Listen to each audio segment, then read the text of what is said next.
Mutual fund investments कराते वक्त आजकल सबसे कॉमन सवाल क्लाइंट्स का यही होता है कि why regular plan over direct plan.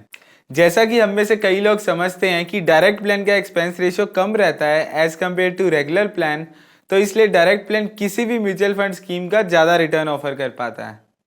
आज की स्पेशल वीडियो में मैं आपको एक लॉजिकल एक्सप्लेनेशन देके बताऊंगा कि क्यों म्यूचुअल फंड का रेगुलर प्लान मोस्ट इन्वेस्टर्स के लिए बेस्ट है। वीडियो के अंत तक बने रहिए अच्छे से समझने के लिए। आगे बढ़ने से पहले मैं आदित्य बिरला सन लाइफ एएमसी को भी थैंक यू बोलना चाहूँगा। आदित्य बिरला सन लाइफ म्यूचुअल फंड हमें इस नए चैनल के लिए नॉलेज और रिसोर्सेज का सपोर्ट दे रहे हैं।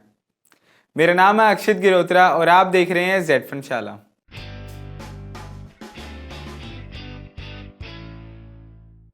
तो आइए सबसे पहले ये समझते हैं कि म्यूचुअल फंड्स के रेगुलर प्लान और डायरेक्ट प्लान में क्या फ़र्क होता है। म्यूचुअल फंड्स में पहले खाली रेगुलर प्लान्स ही अवेलेबल थे। कुछ साल पहले सेबी ने डायरेक्ट प्लान्स लॉन्च किए जिसमें इन्वेस्टर्स डायरेक्टली एएमसी से या डायरेक्ट प्लान सेल करने वाले म्यूचुअल फंड प्लेटफॉर्म्स के थ्रू इन्वेस्ट कर सकते हैं।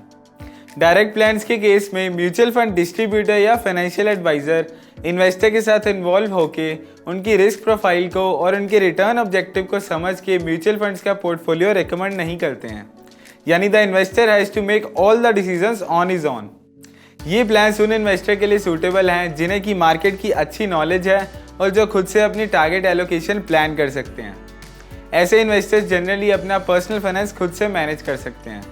ये सब तो फिर भी इन्वेस्टर्स पढ़कर या फिर अपने पीयर ग्रुप से सलाह लेकर कर सकते हैं, लेकिन सबसे मुश्किल काम होता है इन्वेस्टर्स के लिए अपने सेंटीमेंट्स और साइकोलॉजी को संभालना। कई बार देखा गया है कि डायरेक्ट इन्वेस्टर्स मार्केट फॉल्स में पैनिक करके एग्जिट कर जाते हैं, जिसके कारण बाउंस बैक्स मिस कर जाते हैं। क्योंकि डायरेक्ट प्लान्स में इन्वेस्टमेंट खुद करनी होती है बिना किसी म्यूचुअल फंड डिस्ट्रीब्यूटर या एडवाइजर की सर्विस के, तो इसीलिए इन प्लान्स का एक्सपेंस रेशियो भी कम रखा जाता है। दूसरी तरफ रेगुलर प्लान्स, जैसा कि हम सब समझते हैं, ये वो प्लान्स होते हैं जो म्यूचुअल फंड डिस्ट्रीब्यूटर्स और अदर इंटरमीडिएरीज द्वारा सेल किए जाते हैं इन्वेस्टर्स को। इनमें एक्सपेंस रेशियो हायर होता है, जिसके बदले में इंटरमीडिएरी अपने क्लाइंट्स को एडवाइजरी सर्विसेज ऑफर करते हैं। क्योंकि ये एडवाइजर्स एक्सपर्ट होते हैं अपनी फील्ड में, तो ये इन्वेस्टर्स को अच्छे से गाइड कर पाते हैं कि कौन से म्यूचुअल फंड्स में इन्वेस्टमेंट्स उनके लिए अच्छी रहेंगी based on their requirements and goals. अब जब हमने समझ ही लिया है कि रेगुलर और डायरेक्ट प्लान में क्या डिफरेंस होता है, तो अब ये देखते हैं कि क्यों direct plan most retail investors के लिए बेस्ट ऑप्शन नहीं है। बहुत से इन्वेस्टर्स ने स्पेशली कोविड टाइम पीरियड से म्यूचुअल फंड्स में डायरेक्ट प्लान के थ्रू इन्वेस्ट करना स्टार्ट किया, और मेन बात तो ये है कि ये वो टाइम पीरियड रहा है जहाँ पर सभी ने पैसा बनाया because of bullish equity market. However इनमें से मैक्सिमम इन्वेस्टर्स ने बेयरिश और फॉलिंग मार्केट नहीं देखी है, और हमारे एक्सपीरियंस के हिसाब से हाई चांसेस हैं कि काफ़ी लोग अपने लिए सूटेबल प्रोडक्ट्स आइडेंटिफाई नहीं कर पाए हैं।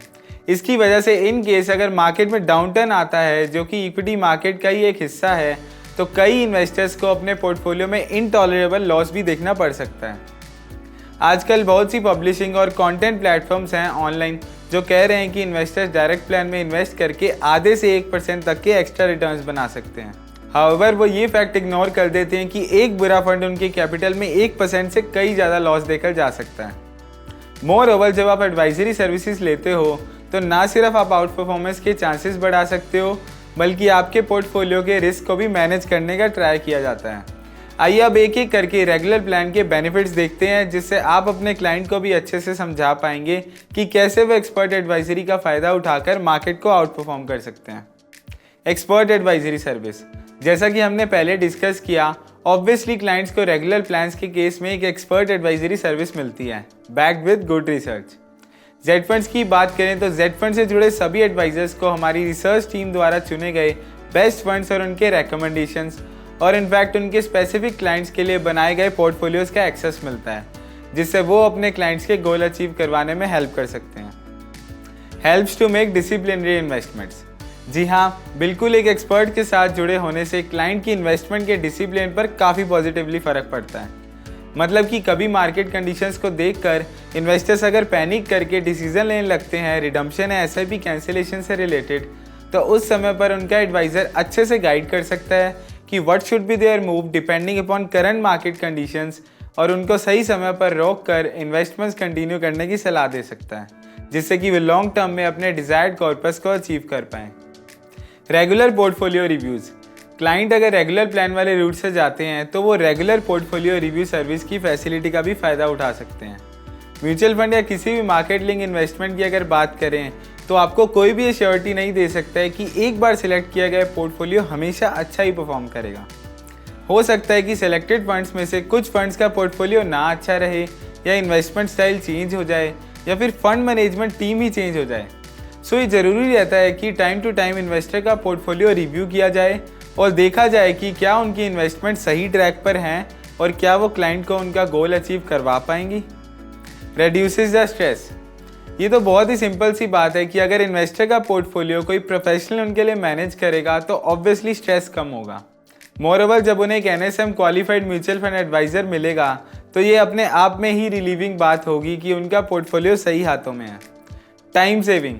Most retail investors side by side he investment करते हैं और उनका प्राइमरी बिजनेस या ऑक्यूपेशन अलग ही रहता है। सो ऐसे में जनरली इतना टाइम नहीं रहता है कि खुद के पोर्टफोलियो को रेगुलरली ट्रैक या एनालाइज किया जाए। उस टाइम एक एडवाइज़र काम आता है जो कि अपनी रिसर्च और एनालिसिस के हिसाब से क्लाइंट को उनके पोर्टफोलियो के लिए रिकमेंडेशन देगा। Decision making. सो एक एक्सपर्ट की वाइस रिकमेंडेशन और एडवाइस से क्लाइंट के लिए डिसीजन मेकिंग का प्रोसेस काफ़ी आसान हो जाता है। फिर चाहे वो बात किन्हीं फंड्स में एंट्री या एग्जिट लेने की हो या उनके कुछ फाइनेंशियल गोल्स के लिए इन्वेस्टमेंट प्लान करना हो। ये सब तो थे बेनिफिट्स म्यूचुअल फंड इन्वेस्टमेंट्स में रेगुलर प्लान ऑप्ट करने के लिए। आप अपने क्लाइंट्स को ये फ़ायदे दिखा सकते हैं और उन्हें समझा सकते हैं कि अगर वो इस तरह की सर्विस अवेल करने के लिए 0.5 to 1% expense ratio extra in comparison to direct plan पे करते हैं तो भी क्या गलत है। एक्स्ट्रा पे करने पर इनफैक्ट वो अपने पोर्टफोलियो में एक्स्ट्रा रिटर्न बनाने का पोटेंशियल क्रिएट कर पा रहे हैं। और हमारी जेड फंड्स की रिसर्च के हिसाब से हमारी रिसर्च को फॉलो करके और एडवाइजर्स की सपोर्ट के साथ में इन्वेस्टर्स एक्स्ट्रा 3 to 5% रिटर्न बना सकते हैं अपने पोर्टफोलियो में। तो इन कंक्लूजन अगर इन्वेस्टर वेल इन्फॉर्म्ड है, मार्केट की नॉलेज रखता है और उसके पास टाइम है तो देन वो डायरेक्ट इन्वेस्टमेंट्स के लिए ऑप्ट कर सकते हैं। अदरवाइज बेस्ट यही है कि रेगुलर प्लान के साथ जाया जाए और अच्छे रिटर्न्स बनाएं एक्सपर्ट एडवाइजरी यूज़ करके। और एक सबसे इम्पॉर्टेंट बात यह है कि चाहे इन्वेस्टर रेगुलर प्लान के थ्रू इन्वेस्ट करें, स्टिल उन्हें अपने इमोशंस और साइकोलॉजी को कंट्रोल करने की ज़रूरत होती है ताकि वो एडवर्स कंडीशंस में गलत मूव लेने का ना सोचें। सो आप एज एन एडवाइज़र ऐसे समय में और जनरली रेगुलर रिव्यू के टाइम पर उन्हें गाइड कर सकते हैं मार्केट्स और इन्वेस्टमेंट्स के बारे में, सो दैट वो बिना डरे अपने गोल्स अचीव करने के लिए अच्छी इन्वेस्टमेंट्स कर पाएँ। इस तरह की और वीडियोस देखने के लिए आप ऊपर जाकर आई आइकन पर क्लिक कर सकते हैं। सो अगर आप भी जेड फंड्स के साथ जुड़कर म्यूचुअल फंड एडवाइज़र बनना चाहते हैं तो अभी हमें व्हाट्सएप करें 7217746224 पर, या फिर आप हमारी Z funds adviser app play store से भी डाउनलोड कर सकते हैं। ऐप का लिंक हमने नीचे डिस्क्रिप्शन बॉक्स में दिया है। वीडियो को लाइक करें और हमारे चैनल को सब्सक्राइब करना ना भूलें। Thank you for watching Z fund शाला।